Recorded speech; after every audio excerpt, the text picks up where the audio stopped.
Et on avait donné comme un test. Le premier élève il écrivait très vite. Il faisait vraiment impression qu'il était en train de répondre. Il écrivait très vite. Il avait une très belle écriture. Il était en train de faire un examen. Je crois que ça devait être comme un examen de mathématiques.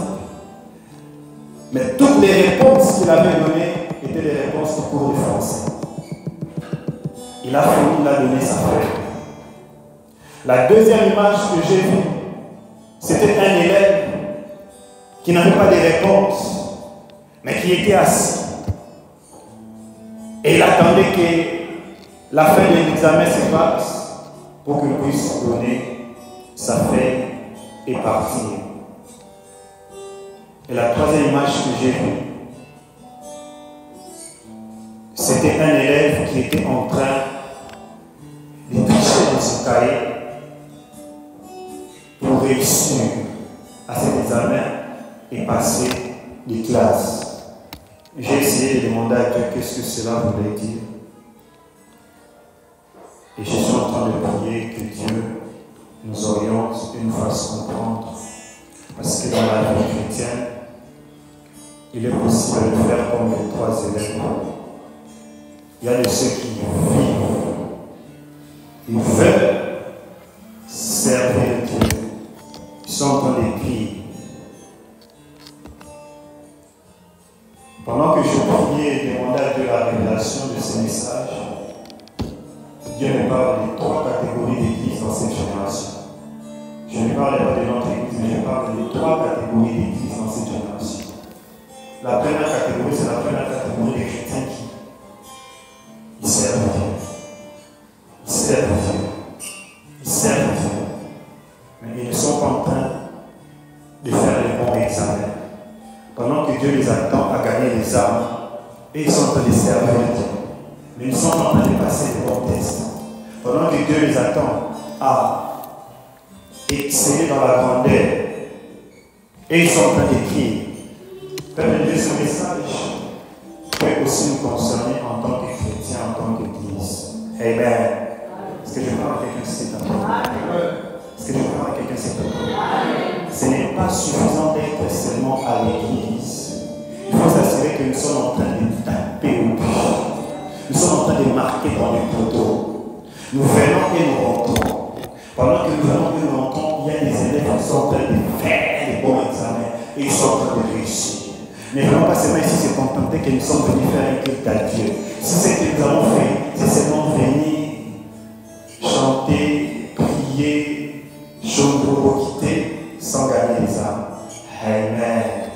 Nous avons une mission. Notre mission ne s'arrête pas seulement au culte.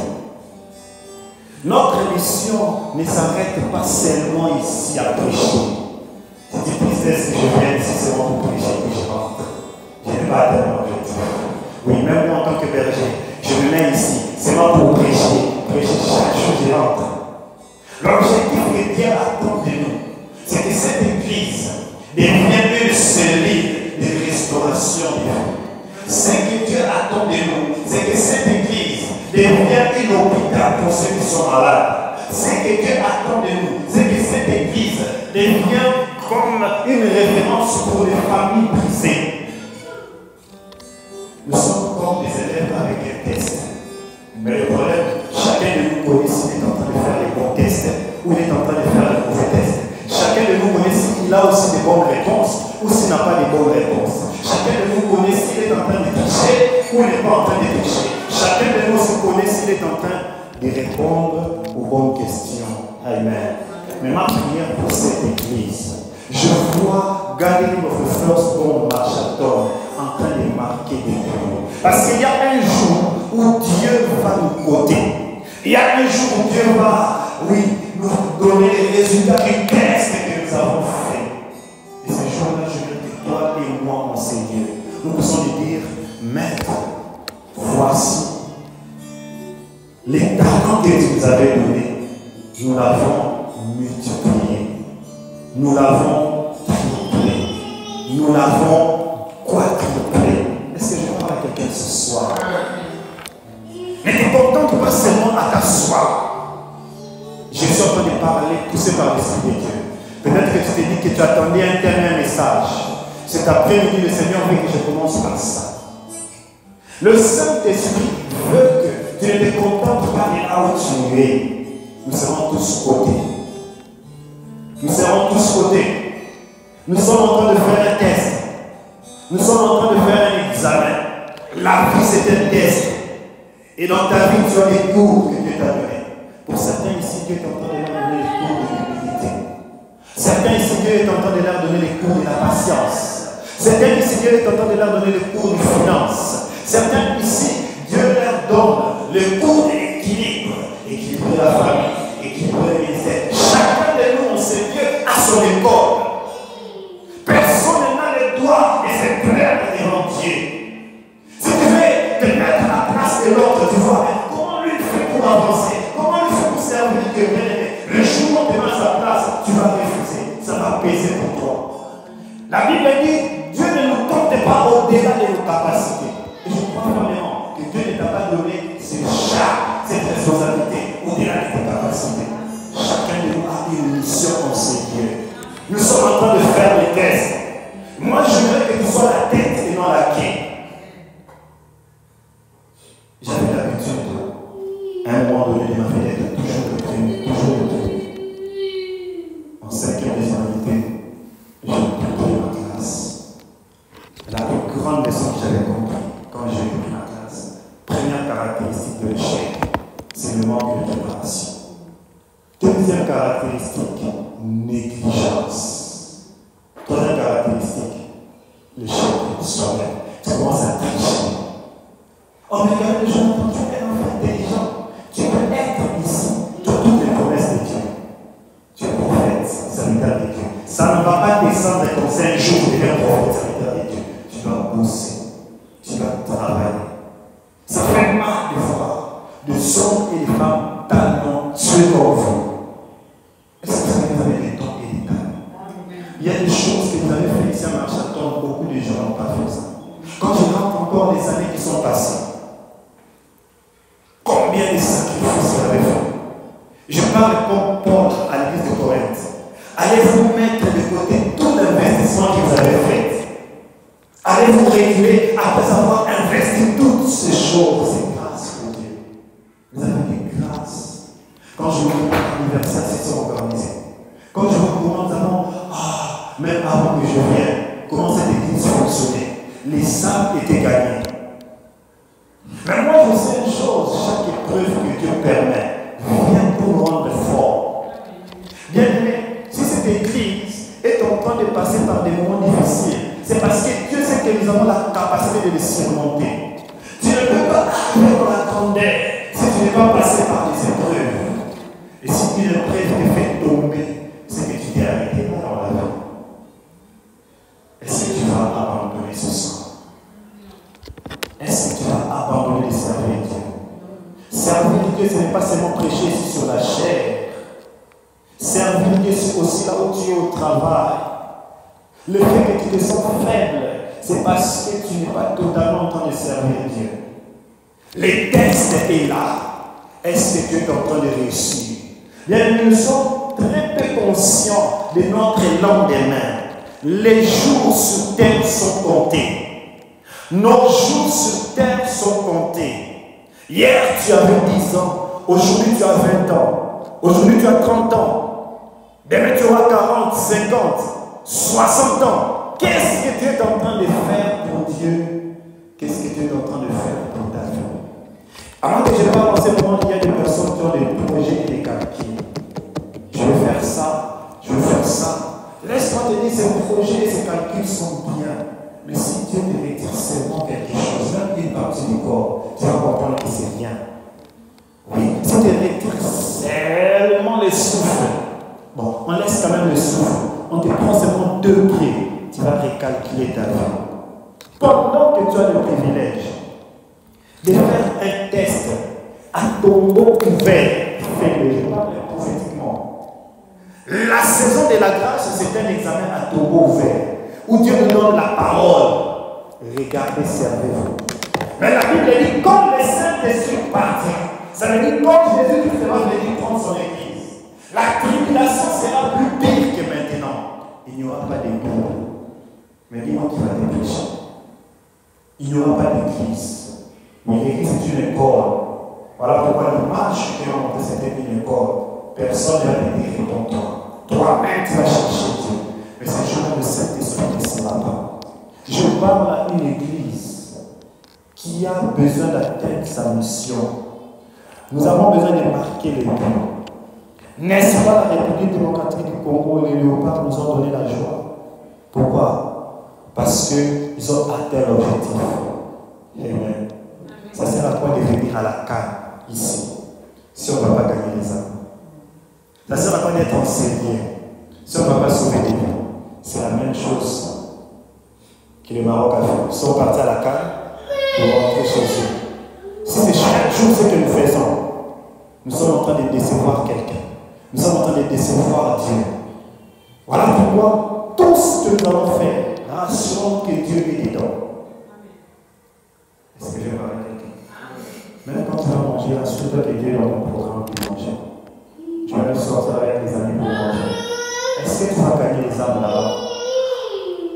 Il y a des hommes que Dieu va récompenser. Voilà pourquoi il dit les premiers seront les derniers. L'onction, ça n'a pas de visage. Ce n'est pas parce que l'on est ici, qui ne travaille pas, que je ne vais pas dire qu'il n'a pas l'onction. Ce n'est pas parce que je me tiens ici, je suis en fête que je dis que j'ai l'onction.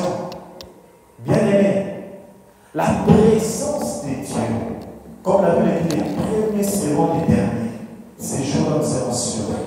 Quand vous allez voir qu'il fallait que l'animal ait pris l'église, tout que fait sortir dans ça, parce qu'elle était intercesseur de l'église.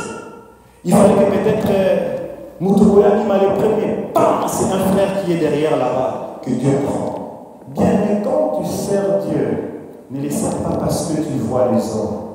Ne le sers pas parce que quelqu'un t'a dit. Ne le sers pas parce que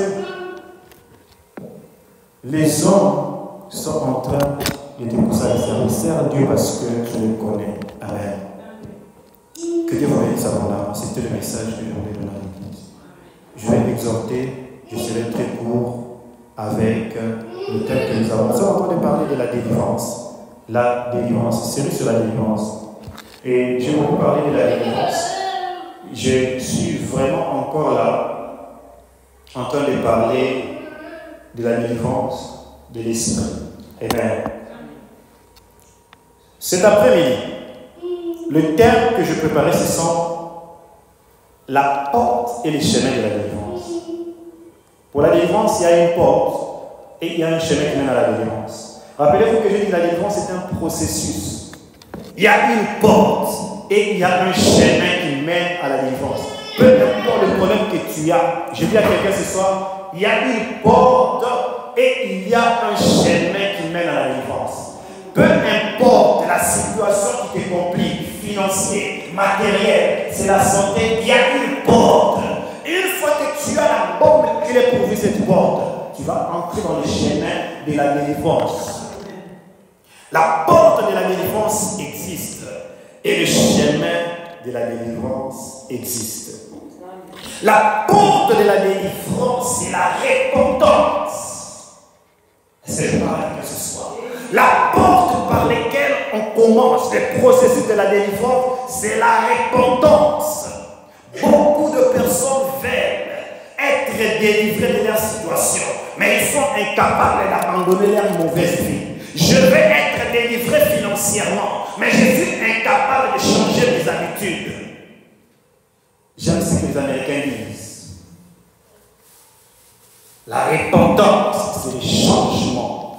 Change. Et les Américains disent everything starts by changing.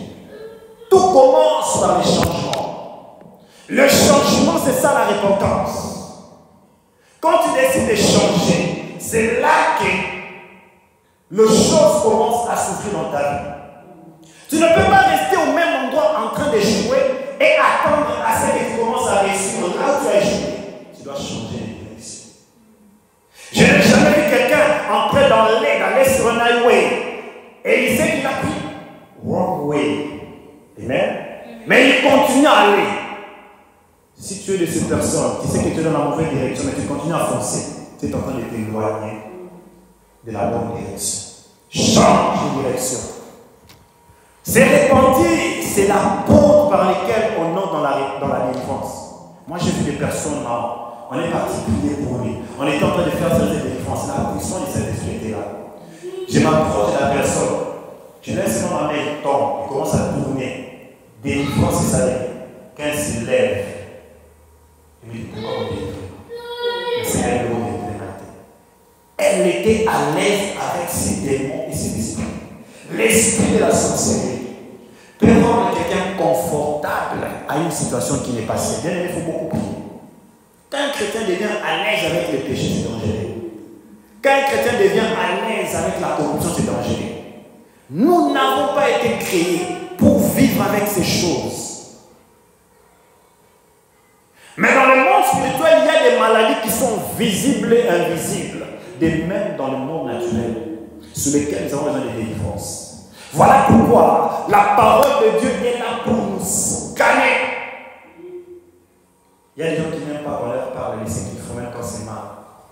Mon frère, ma soeur, si tu bois la boisson, je vais te dire réponds-toi. Si tu n'as pas l'habitude de prier, je vais te dire lève-toi, prie. Si tu n'as pas l'habitude de servir Dieu fidèlement, permets-moi de te dire que tu es responsable. Et si tu n'as pas l'habitude, parce que la parole de Dieu te permet de te recadrer. Je n'oublierai jamais, il y a un frère qui venait chaque jour me prêcher à Kinshasa. Moi j'étais dans une vie, dans ma vie là, avant que je rentre dans les choses de Dieu. 2008, campus. On vient me prêcher. Mais ce frère a été très dur envers moi. Un jour, il m'a dit, le long de ma chambre, j'étais dans le théâtre. Il m'a parlé. Et Abel Selema, la programme mignon, ça n'a rien. C'est comme s'il savait que le soir, chaque soir, j'allais avec les amis faire du CPS. Mais aujourd'hui, quand je vois ces frères-là, je dis merci parce que j'avais eu le courage de me dire ce que d'autres personnes ne peuvent pas me dire. Le changement est très important. Tu dois accepter qu'on te dise, mon frère, répands-toi, change. Tu dois accepter qu'on te dise, ma soeur, cherche Dieu. Tu es ici. Beaucoup de personnes cherchent la délivrance financière, surtout dans les finances. La délivrance financière. La délivrance financière ne peut pas venir dans ta vie si tu ne peux pas donner à Dieu. C'est la main qui donne qui? C'est la parole de Dieu. Il y a même des gens qui ne prient pas. Ils sont bénis pourquoi? Parce qu'ils savent donner.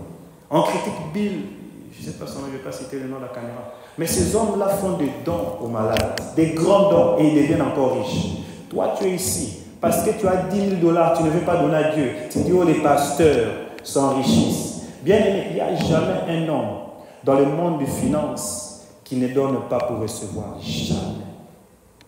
Jamais. Nous voulons vivre une délivrance, mais nous ne voulons pas mettre le principe de la délivrance. Et puis, laisse-moi te dire que dans la repentance, il faut savoir, jamais tu peux appliquer les mauvais médicaments pour une mauvaise maladie. Toi, tu as la fièvre, tu peux prendre les antibiotiques contre, je ne sais pas si on appelle ça antibiotiques, contre la diarrhée. Ta fièvre va continuer. Il y a des gens qui sont en train de prier pour la bénédiction matérielle. Qui vous a dit que la délivrance, la bénédiction matérielle vient par la prière seulement? La bénédiction matérielle, il vient par les offrandes et la dîme. J'ai dit, la délivrance financière vient par les offrandes et la dîme. Et ce soir, j'insiste sur ça parce que une fois que le diable bloque ton finance, il a la capacité de bloquer d'autres domaines. D'ailleurs, c'est l'un des domaines où beaucoup de chrétiens sont en train d'échouer. Bonzambe est belé. Mais si seulement qu'on entre dans ton finance, on va avoir beaucoup de problèmes. Tu ne donnes même pas ta dîme. La dîme vient pour stabiliser les finances. Beaucoup de personnes disent que où est-ce qu'on dit dans la Bible qu'il faut donner la dîme? Oui. C'est vrai que ce n'est pas une obligation comme telle, mais c'est un principe pour la bénédiction. Donc, Tu n'es pas obligé de donner ta dîme, mais si tu veux être béni, croise tes bras seulement, tu ne seras jamais béni. Si tu veux être béni, si toi-même tu dois réfléchir, je vais stabiliser mon finance. Et quand je vous parle, c'est parce que je l'expérimente et je l'ai toujours expérimenté. Comment expliquer qu'un homme qui reçoit beaucoup d'argent, quand il reçoit l'argent, un accident arrive, quand il reçoit l'argent, une maladie arrive, quand il reçoit l'argent, un problème arrive, on t'appelle pour des problèmes de 2 000, 3 000 dollars. Je suis passé par ce chemin. Et quand je ne te prêche pas comme quelqu'un qui est en train de te, comme on dit, te flatter. Il y a un moment, je parle à quelqu'un ce soir, il y a un moment de ma vie, un frère béni, tu travailles, tu vas vraiment retrouver ton chèque. Ce chèque, cette semaine, 1300 dollars. Mais tu sors comme ça, accident. Je n'ai raté pas des accidents. Je n'ai raté pas des problèmes. Il y avait toujours quelque chose pour faire en sorte que ton compte soit vide. Les problèmes, ce n'est pas d'avoir un grand travail avec un bon salaire. Les problèmes, c'est d'assurer ton travail en offrant à Dieu tes dîmes et tes offrandes. Ça passe pas. Est-ce que ça passe ce soir? Je parle de la délivrance. La porte de la délivrance, c'est la repentance. Et quand j'ai compris ces choses, papa vous dit, qu'est-ce que je fais? J'ai décidé. Plus jamais je prendrai l'argent de Dieu. Je prenais mes offrandes et mes dîmes. J'envoie chez mon pasteur. Bien aimé, c'est que nous ignorons. Une offrande peut ouvrir une prière, mais la dîme a fermé ton finance. Depuis que je suis aux États-Unis, j'ai changé de travail par-ci par-là. Mais quand j'ai observé ces principes, l'Éternel a fermé, c'est-à-dire on dit stabiliser mes travail. Au telle sorte que même quand tu es dans un travail, où on ne t'aime pas, Dieu peut stabiliser ce travail. Je dis des choses vraies. J'étais dans un travail où les gens me haïssaient. Ils sont vraiment que tu es comme une brebis au milieu des loups. Toi-même, tu es comme une tache au milieu des habits blancs. Ceux qui sont aux États-Unis comprennent. Une tache au milieu des habits blancs, un noir au milieu des blancs. Tout le monde ne t'aime pas. Comment tu es dans cette position? Il y a des gens qui se disent que parce que je suis blanc, moi je devais être là. Mais Dieu t'a placé là. Mais laisse-moi te dire que quand Dieu a fermé ton finance, bien aimé, personne, même pas le diable, ne peut toucher. Est-ce que je parle à quelqu'un cet après-midi? Nous cherchons la délivrance. La délivrance, c'est le changement d'habitude. Je parle à quelqu'un ce soir. Une fois que tu commences à changer tes habitudes, réfléchis bien. Qu'est-ce qui est en train de t'appauvrir? Qu'est-ce qui est en train de te bloquer? Ou bien qu'est-ce qui est en train de t'affaiblir spirituellement? Peut-être que c'est parce que tu es trop connecté sur Facebook, trop connecté sur TikTok. Qu'est-ce qui est en train de bloquer la santé de tes enfants? Qu'est-ce qui est en train de bloquer ton épanouissement émotionnel? Il suffit seulement de rentrer derrière pour commencer à observer. Un homme intelligent regarde sa vie. Il voit qu'est-ce que je n'ai pas fait que je devais faire. Et le changement vient quand on est conscient qu'on a pris la mauvaise direction. La repentance vient quand on est conscient qu'on a pris la mauvaise direction. On se décide maintenant de faire route avec Dieu. Est-ce que je parle à quelqu'un ce soir? Beaucoup de gens sont satisfaits de rester dans une position, même quand ils savent que ça ne marche pas. Revois un peu. Qu'est-ce que je fais qui n'a pas marché, que je dois arranger? Construire les bonnes habitudes va transformer ta vie. Une habitude, c'est le résultat des actions quotidiennes. Ne t'attends pas à devenir grand dans la vie. Si tu n'as pas bâti l'habitude, il y a des gens qui ont dit, berger, moi je donne mes offrandes et mes dîmes parce qu'il avait donné 2 dimanches. Je ne parle pas ici de donner 2 dimanches. Je parle ici d'une stabilité, d'une constance. Est-ce que je parle à quelqu'un ce soir? Quand tu es constant dans tes offrandes, quand tu es constant dans tes dîmes, bien aimé, les habitudes, c'est la conséquence des actions qu'on fait chaque jour. Est-ce que quelqu'un comprend?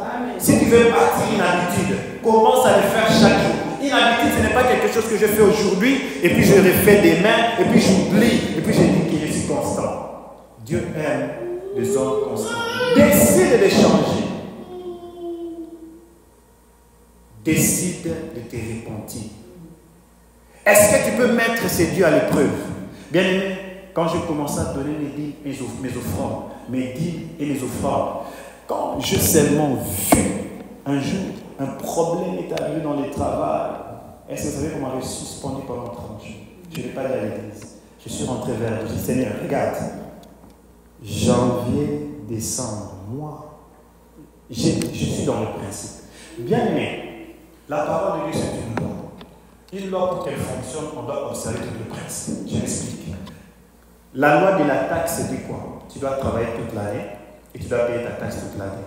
Et puis tu dois avoir une assurance médicale pour recevoir toute ta taxe. Maintenant, laisse-moi te dire, tu veux aller clamer une loi pour qu'on te retourne l'argent. Mais le principe de cette loi, tu n'as pas travaillé et tu n'as pas été couvert toute l'année. Est-ce que tu recevras ta taxe? Il faut comprendre la parole, c'est une loi. Dans une loi, il y a des principes qui font fonctionner une loi. Une fois que tu es dans le principe, qu'est-ce que tu fais? Tu pars déclarer, tu pars prier. Beaucoup de gens pensent que c'est le travail qui paye les hommes. Bien, mais c'est Dieu qui paye. Malgré que j'étais suspendu, le Seigneur nous renvoie des bénédictions. Dans le travail de ma femme, on l'appelle, on lui dit, prends ce chèque. D'abord, un chèque, quand je regardais le montant exact des bills du mois. Chaque mois, quand tu fais un calcul, il y a un montant. Pour certains, c'est 3 000. Tu mets la télé, la maison, toutes ces choses. Pour certains, c'est 2 500. Exact. 30 jours, je n'ai pas travaillé. Un chèque exact pour ce montant-là. Je me suis dit, mais qui peut me payer comme ça? Je dis à ma femme, Moni, nous avons une femme qui m'a payé. Yo travaille à payer. Et quand je rentre au travail, moi à moi, on me donne un autre chèque qui m'a fait rire. Alors, je vais vous dire une chose. On ne prêche pas la bénédiction parce qu'on veut vous payer. On vous prêche la bénédiction parce que ce sont des clés de la bénédiction.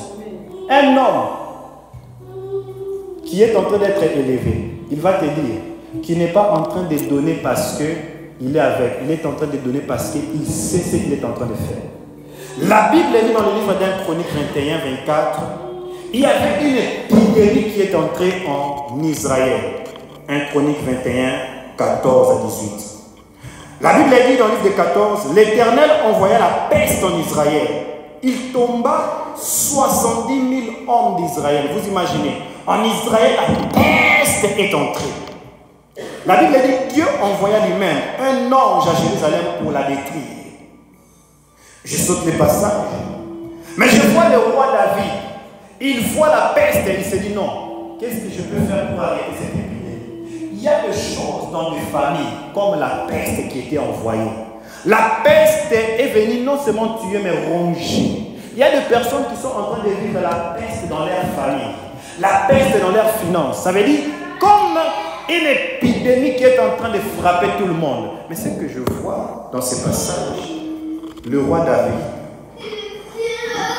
dans le verset 10, il a dit, l'ange de l'Éternel dit à Gad de parler à David, afin qu'il montât pour élever un autel. Répète avec moi, un autel.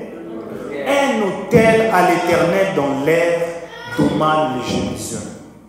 David a pris un autel, il a pris, il a acheté, il a dépensé. Vous savez, quelqu'un est venu, Oman est venu lui dire, David, je vais te donner toute cette terre pour que tu puisses offrir à l'Éternel. Non, c'est moi-même qui vais offrir à Dieu. Parce que David était la cause par laquelle l'épidémie avait frappé Israël.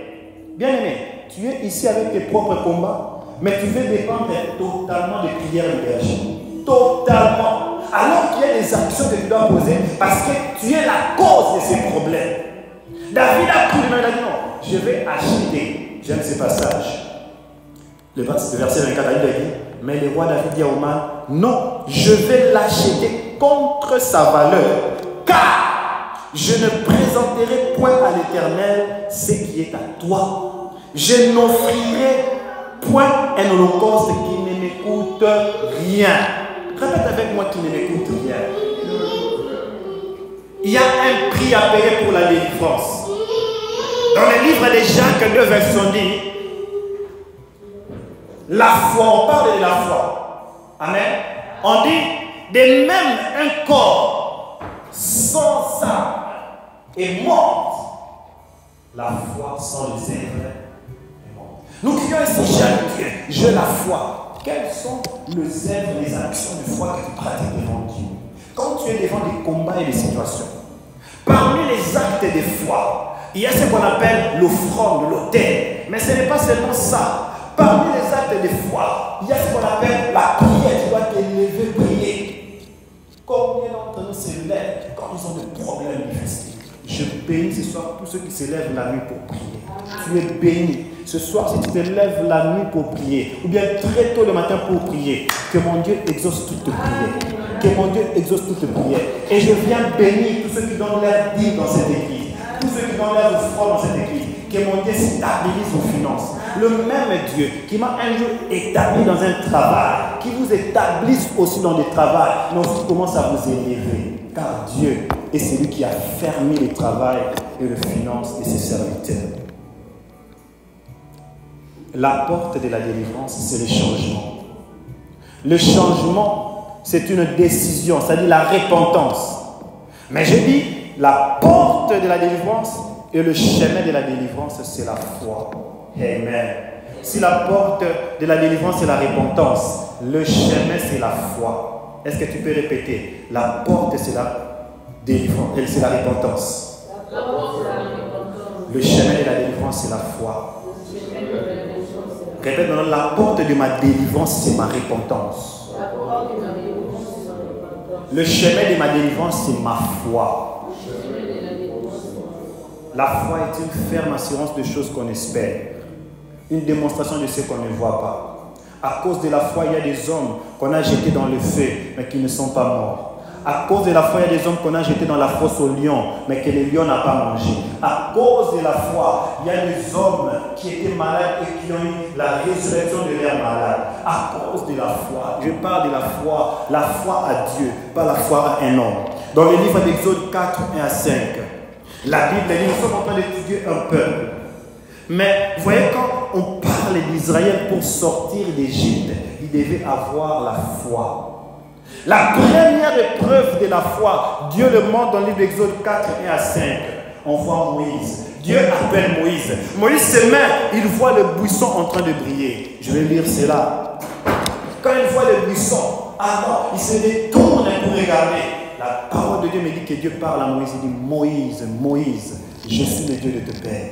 Vous imaginez, après avoir parlé à Moïse dans le chapitre 3, on lit, Dieu lui parle de tout ce qu'il va faire pour Israël. Il dit, je suis venu pour libérer mon père. Va vers Pharaon, dis-lui de libérer mon père. Vous allez faire 3 jours de marche, vous allez lui servir. La promesse était là, amen. La promesse était là. Il a décrit tout ce qu'il allait faire.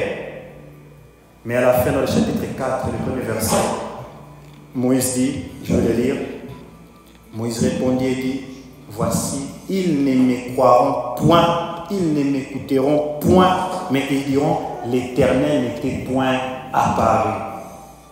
Amen. La foi. Un homme comme Moïse, Dieu lui parle de ce qu'il va faire. Mais Moïse doute, il dit, ils ne me croiront point. Mais dans la foi, il y a une dimension. Notre foi doit être assise sur l'autorité de Dieu. Amen. Amen. La foi n'est pas aveugle. La foi, ce n'est pas imaginaire. Moi, j'appelle la foi les yeux de l'esprit. Parce qu'une fois que ton esprit peut voir une chose, c'est en ce moment que tu peux opérer. Est-ce que je parle à quelqu'un ce soir? Quand ton esprit ne peut pas capter quelque chose, il est impossible que tes yeux humains voient. La foi, c'est les yeux de l'esprit. Dans l'esprit d'une personne, quand il a déjà vu la grandeur de Dieu, même quand tu lui dis, ça ne va pas marcher, il va te dire, sois là-bas, ça va marcher. Un homme comme David, il avait vu Dieu. Quand on lui dit que c'était un géant, c'était un circoncis. Il connaît son Dieu. La Bible me dit, Moïse dit, voici, ils ne me croiront point. Moïse ne connaissait pas Dieu. La foi est assise dans la connaissance de Dieu. Et la Bible dit, l'Éternel lui dit, qu'y a-t-il dans ta main? Ce soir, je te pose la question, qu'est-ce que tu as dans ta main? La Bible dit, l'Éternel dit à Moïse, qu'y a-t-il dans ta main? Il répondit, une verge. Répète avec moi, une verge. Les bâtons de Moïse. Les bâtons qui est devenu serpent pour faire tout le serpent de Pharaon. C'est la parole de Dieu. C'est Jésus-Christ. Ces bâtons, tu dois l'avoir entre tes mains. Amen. Je parle à quelqu'un ce soir. Qu'y a-t-il dans tes mains? Qu'est-ce que tu as dans tes mains? Si ce soir tu n'as pas touché la parole de Dieu, il est impossible d'aller libérer ta famille. Il est impossible de vivre la délivrance. Est-ce que je parle à quelqu'un ce soir? Je me sens très lourd. Que je m'arrête là, qu'on arrête, qu'on parle. Ou bien que je continue. Que j'avance. Que j'avance. Est-ce que tu peux me donner un bon amen? Amen. Est-ce que dans cette église, nous voulons vivre la délivrance? Amen. La Bible dit que Moïse, il avait un bâton. Les bâtons de berger. Les bâtons, ça représentait l'autorité. Parce qu'avec les bâtons, il faut frapper. Amen. Chacun de nous a un bâton. Ces bâtons représentent l'autorité que Dieu t'a donnée dans le monde spirituel. Bien aimé, chacun de nous a une autorité. La Bible dit, voici, je vous donne le pouvoir et l'autorité. Utilise ton bâton. C'est les bâtons de Moïse qui l'a permis à séparer la mer Rouge. C'est le même bâton qui est devenu le serpent. C'est le même bâton. C'est le même bâton qui a donné la victoire à Moïse pendant qu'il levait ses mains. Pendant qu'il les levait. Les bâtons, l'autorité. Bien aimé, combien de fois nous avons des situations mais nous n'utilisons pas notre bâton? Regarde ce que la parole de Dieu dit. Les mêmes bâtons que lui considérait bâtons, l'Éternel lui dit, jette-les à terre. Je suis dans Exode 4, le premier verset au 5e verset. Le verset 3, on dit, l'Éternel dit, jette-les par terre. La Bible dit, il a jeté à terre et elle devint un serpent. Un bâton devint un serpent. La révélation prophétique, c'est que le même bâton que tu négliges est très puissant. Beaucoup de personnes ont donné leur autorité au diable. C'est-à-dire, il a peur de s'élever dans la prière. Il a peur des chefs coutumiers de sa famille. Surtout quand c'est l'oncle qui parle. Yo! La famille, on tout est, on tout salabo. Tindambo! Je ne dis pas que c'est mal. Il y a beaucoup de gens qui sont restés dans les coutumes familiales. Ils les respectent. J'entendais un frère chrétien. Il m'a dit, et pas ma bisso. Papa Bokula, on a la ganda pour la bisso. Mais toi, tu es chrétien. Oh non, on sera là, on a bisso malheur et reproté. Toi, tu es chrétien. Qu'est-ce que tu dis? Il y a des choses sur lesquelles, quand nous les faisons, nous jetons l'autorité de la parole de Dieu. C'est-à-dire, nous sommes comme des personnes inconscientes que nous avons un bâton qui peut devenir un serpent. La Bible dit que le même bâton que Moïse avait, quand il l'a jeté à terre, c'est devenu un serpent. Et Moïse a commencé à fuir. Je vais le lire. Il étendit la main. Je vais lire verset 3. Moïse fuyait devant lui. L'Éternel dit, jette la terre. Il jeta par terre, il devint un serpent. Et Moïse fuyait devant les serpents. Les mêmes bâtons qu'il avait, Moïse fuyait devant. Bien aimé. La parole de Dieu a des révélations. Hein? C'est seulement un passage. Mais qu'est-ce que cela veut dire? Le même bâton que tu as devient un serpent et tu fuis. Le même bâton, réfléchissons, le même bâton qu'il avait devient un serpent. Pourquoi Moïse doit fuir devant son propre bâton? Bien aimé, quand tu négliges la parole de Dieu, il devient un serpent pour te mordre. Quand tu négliges l'autorité, voilà pourquoi la Bible dit Dieu lui-même avait répandu l'épidémie. C'est un problème que tu as, c'est les serpents que Dieu a mis. C'est ton serpent que tu dois maîtriser, que tu dois contrôler et utiliser. Mais Dieu l'a pour te mordre afin que tu reviennes à lui. Maintenant, ce que Dieu dit à Moïse, c'est ce que Dieu dit à Moïse. Il dit à Moïse, saisis-les par la queue. Répète avec moi, saisis-les par la queue. Saisis-les par la queue. Parce qu'en réalité, pour avoir le courage, un serpent ne le prend pas par la queue. Un serpent le prend par la tête. J'ai étudié, je me disais, pourquoi? Il faut étudier la Bible. J'ai dit, pourquoi Dieu doit dire à Moïse de saisir les serpents par la queue? Scientifiquement, il est même étudié, quand tu prends les serpents par la queue, c'est très dangereux. Il peut même prendre une position pour te mordre. Mais Dieu lui dit, saisis-les par la queue. Ça veut dire ceci. Pour avoir la capacité de saisir le serpent par la queue, il faut avoir la foi, le courage et bannir la peur. Moïse avait peur, mais pour bannir la peur, il fallait être capable de saisir le serpent par la queue. Et seule l'obéissance à Dieu a fait que quand il a saisi le serpent par la queue, le serpent est redevenu un bâton. Cela veut dire quoi? Ce soir, tu dois bannir la peur. Amen. Tu dois bannir la peur de réussir. Tu dois bannir la peur de la mort. Il y a des personnes, quand ils tombent malades, ils ont peur de mourir. La maladie que tu as ne va pas t'emmener à la mort. Amen. Je parle à quelqu'un ce soir. Cette maladie ne te tuera pas. Même si tu vas passer par le main des médecins ou pas, tu ne vas jamais mourir par cette maladie. Je parle à quelqu'un. Le problème que tu as ne va pas t'enterrer. Oui, même ton record est annulé ce soir. Saisis-les par la quai. Je parle à quelqu'un, ton finance est détruite ce soir. Saisis-les par la quai. Je ne connais pas quelle situation tu as dans ta famille. Saisis-les par la quai. Commence à bannir la crainte. Commence à saisir cela par la quai. Saisir par la quai et prendre autorité. Est-ce que tu peux t'élever? Nous allons prier. Cette église, la bénédiction est seulement devant nous. Ce n'est pas loin de nous, c'est seulement devant nous là. Tout ce que tu as à faire, c'est de saisir par la quai. Le jour où tu commences à douter, c'est le jour où tu as commencé à perdre. Mais le jour où tu te lèves, tu dis, moi je ne mourrai pas, je vivrai. Je raconterai les œuvres de l'Éternel. Je vais prier avec des hommes et des femmes qui, quand ils vont se rentrer ce soir, ils vont dire, moi je vais changer. Je prends la décision de changer. Je vais développer une vie de prière au haut niveau. Je parlais des habitudes. La même manière, les mauvaises habitudes détruisent, les bonnes habitudes construisent. Si tu commences à bâtir des bonnes habitudes, la vie de prière, tu vas remarquer que tu vas monter avec Dieu. Tu vas monter dans tous les domaines de ta vie. Je parle à quelqu'un ce soir qui a besoin de sortir d'ici, de commencer à développer les bonnes habitudes. Élève ta voix cet après-midi. Commence à dire à Jésus, je viens près de toi, je viens près de toi, je viens près de toi. Non, on va besoin de la dire, tous nous allons prier, même vous allez prier. On va commencer seulement à prier. Élève ta voix, dis Jésus. Non, ne mettons pas la musique, on va seulement prier comme ça. Demandons à Jésus, dis oui Seigneur Jésus, j'ai besoin de me repentir, je vais changer. Même moi qui me tiens ici, j'ai des habitudes que je m'irais dire à Dieu de changer. N'aie pas honte, n'aie pas honte de cela. Il n'y a pas un homme parfait en ces lieux. Il n'y a pas des anges ici. Dis à Dieu, Seigneur, je m'irai changer. Et si tu n'as pas la force, dis-lui, donne-moi la force de changer.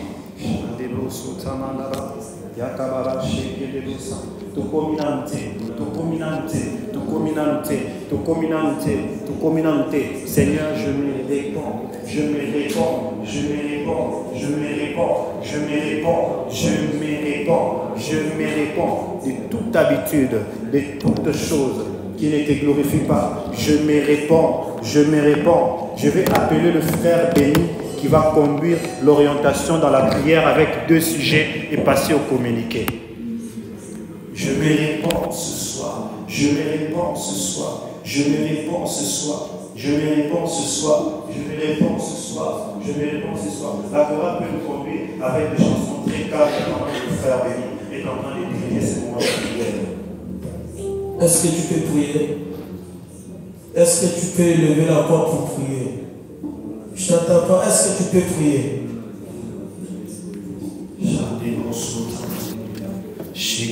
Seigneur, nous te prions, Dieu. Oh, ta prière, nous te prions. Seigneur, nous venons devant toi, oh Seigneur, dans notre propre force, Seigneur, nous ne serons pas. Yahweh, nous sommes incapables, Yahweh. Nous ne serons pas, Seigneur, nous ne serons pas sans toi, Yahweh. Nous ne serons pas, Seigneur. Est-ce que tu peux prier? Est-ce que tu peux dire à Dieu que sans lui tu ne sauras pas? Que Dieu te revêtit d'un nouveau manteau. Que Dieu te donne la force pour conquérir cette saison. Que Dieu te donne la force pour conquérir cette période, cette époque. Est-ce que tu peux prier à Dieu? Est-ce que quelqu'un sait revêtement au niveau santo pour cette nouvelle conquête? Est-ce que tu peux prier?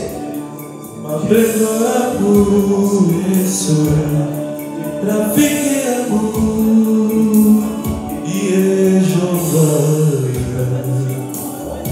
je vois papa.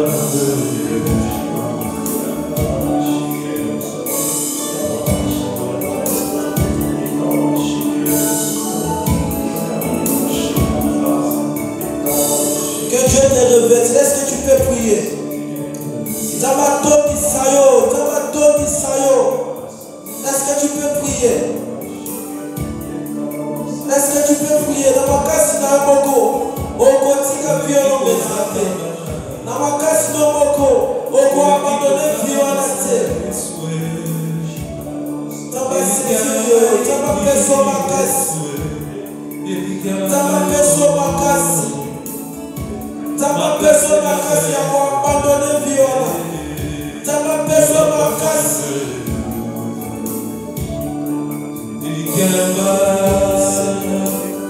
Yesu elikayaba toyekoluka yo toyekoluka yo